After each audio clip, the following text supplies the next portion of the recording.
Welcome to today's deep dive. We are thrilled you're joining us because our mission today is to unpack a fascinating and honestly like a somewhat sci-fi sounding new initiative in higher education. It really does sound like science fiction at first glance. Right. So we are looking at a stack of internal documents from a company called EON AI Ventures. We've got an enterprise pitch deck, a draft press release, and several strategic white papers detailing their new BME program. Yeah, and the ultimate goal of this program, to essentially clone a university's most valuable resource, its professors. Which is wild. It is an incredibly bold proposition. And, we should establish right up front that EON Reality, the operating partner here, isn't some fly-by-night startup throwing around AI buzzwords. Yeah, that's an important context. They have a 25-year history in immersive learning, and they already work with thousands of institutions globally. So when they propose taking real, living faculty members and transforming them into 2047 conversational AI personas, they are doing it with serious infrastructural backing. Okay, let's unpack this.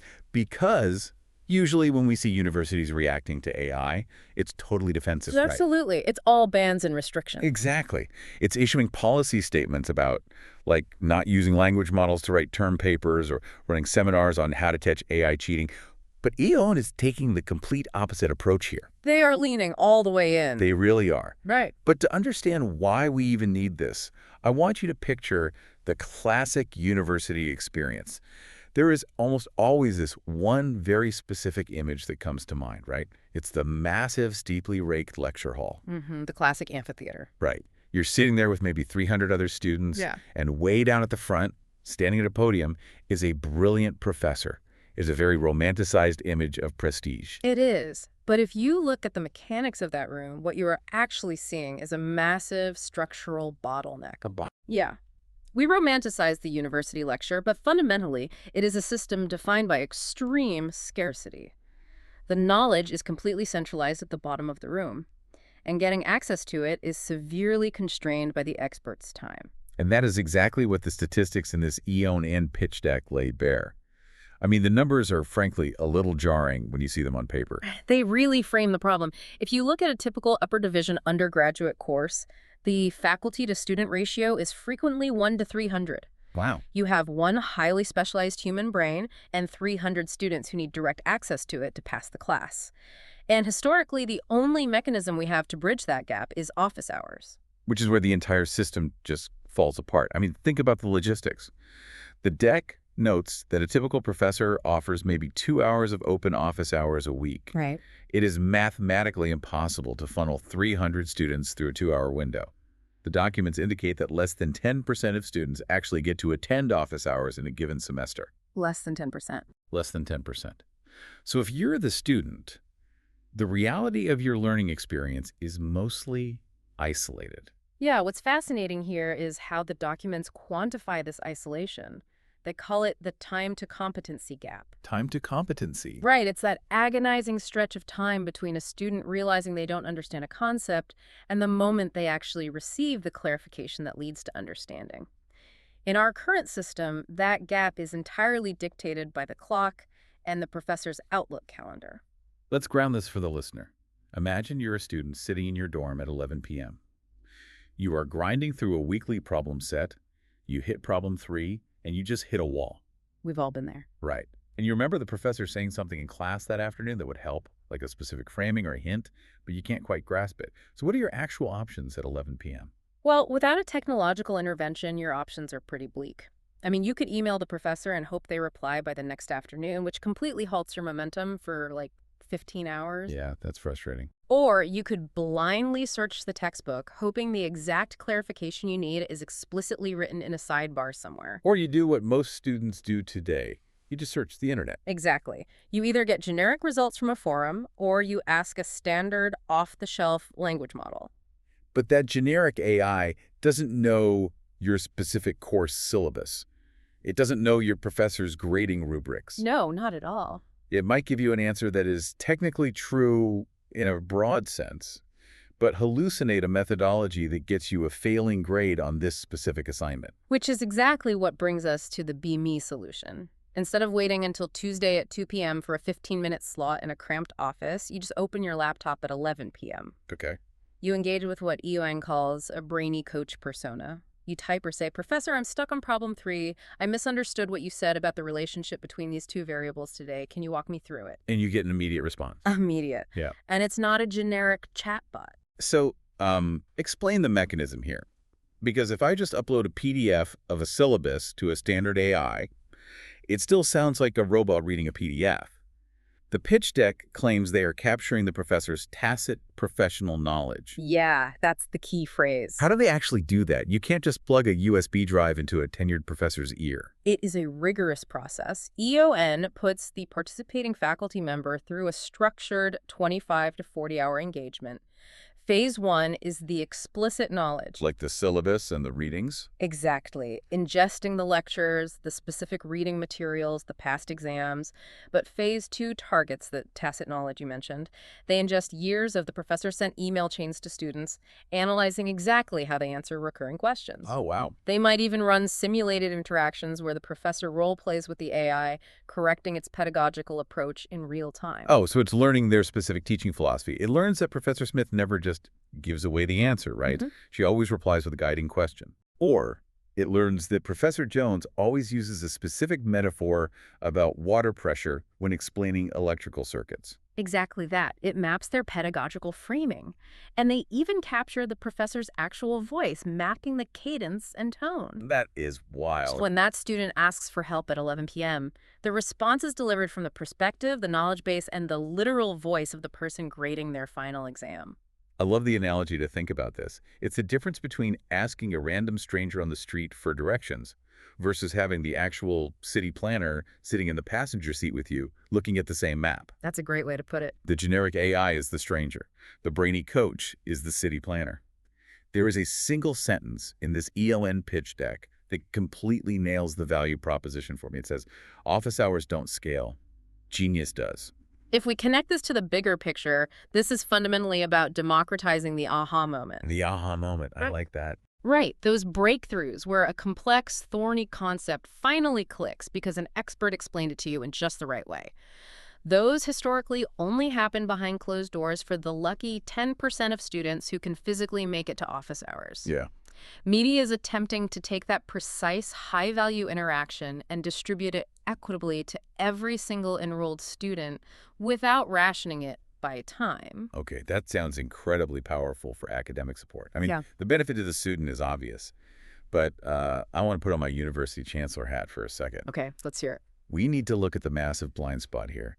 Having my professor's voices available 24/7 as an AI sounds like an absolute liability nightmare. Like, let's say a student is interacting with this persona at 2 a.m., but they aren't asking about thermodynamics. Right, they're asking something personal. Let's say they are in a severe mental health crisis, or they are actively trying to manipulate the AI to cheat.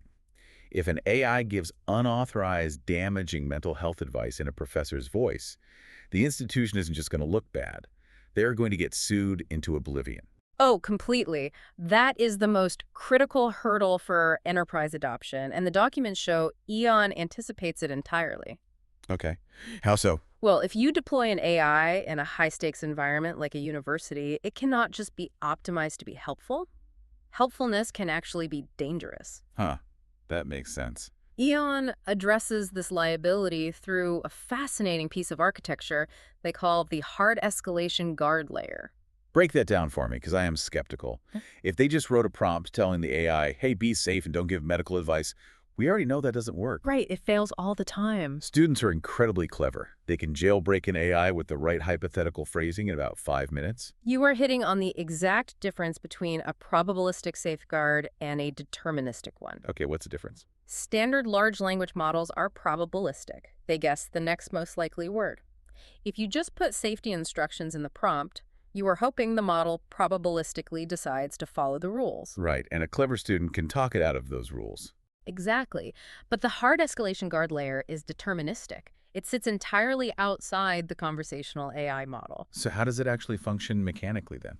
Think of it like a subway turnstile, rather than a security guard you can argue with. Oh, I like that.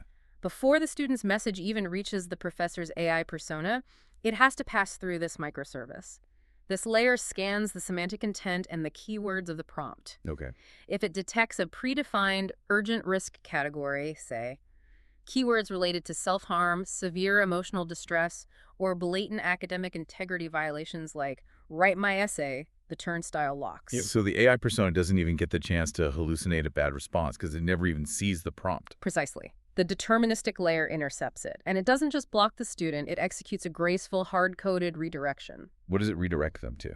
It steps out of the professor persona entirely and provides the student with immediate human professional support links, like the 24-hour campus counseling center hotline or the academic advising office. The white paper refers to this as enforcing persona scope discipline. I find that term really clarifying. It really is. The AI knows its rigid boundaries. It knows it is an expert in medieval history, not a licensed clinical therapist. By forcing that scope discipline, it prioritizes the student's safety over the underlying programming to just be a helpful conversationalist. And crucially, for your hypothetical university chancellor, it protects the institution's ethical and legal standards. It also ensures compliance with data handling laws like FERPA in the US. Right, student privacy. Because this deterministic layer and the AI are operating entirely within the institution's secure framework, none of these sensitive late-night conversations are being scraped and sent to Silicon Valley to train future public AI models.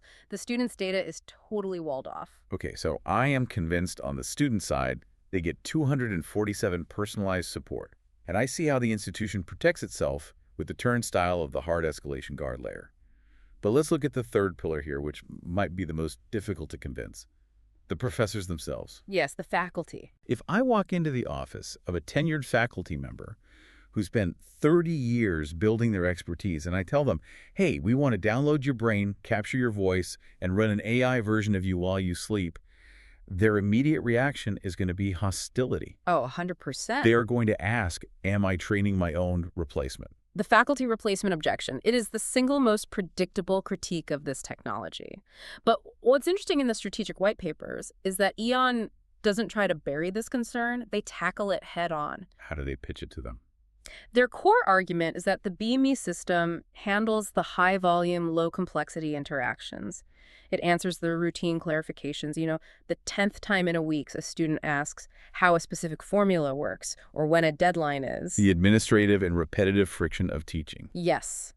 And by offloading that friction to the brainy coach, the professor suddenly reclaims hours of their week. They can reserve their actual limited human presence for high-value pedagogical work.